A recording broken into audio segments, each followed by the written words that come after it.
క్రైస్తవులంటే ప్రపంచం కోసం ప్రార్థించేవాళ్ళు, క్రైస్తవులంటే శాంతి మార్గాన్ని బోధించేవాళ్ళు, క్రైస్తవులంటే ప్రజల క్షేమ కొరకు, రాజకీయ నాయకుల క్షేమ కొరకు, అధికారుల కొరకు, అందరి కొరకు ప్రార్థించే వ్యక్తి క్రైస్తవుడు. ప్రార్థించే వ్యక్తి క్రైస్తవుడు. తెలుసు, వీడికి అన్ని తెలుసు, అయినా కూడా ఏదో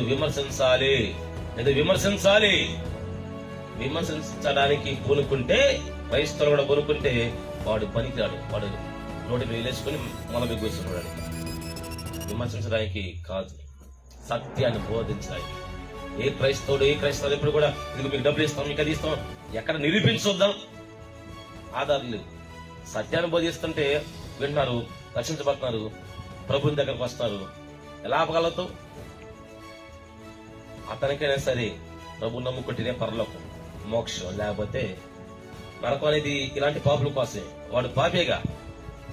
ఎదుటి వ్యక్తిని యేసుప్రభు ఏం చెప్పాడు?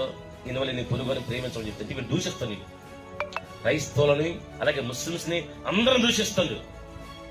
మా దేశంలో కూడా ఎవరితో నీ దేశం, ఇది మనందరి దేశం, భారతదేశం మన మాతృభూమి అని స్పష్టంగా ఉంటే ఇది మానుకొని మా దేశం నీ దేశమా, ఇది మూర్ఖుని యొక్క విధానం. బైబిల్లో ఒక మాట రాయబడింది, మూర్ఖుని అంట, ఒక మూర్ఖుని రోటిలో వేసి రుబ్బినా వాని మూర్ఖత బాధ అంట. అలాంటి మూర్ఖపు విధానం.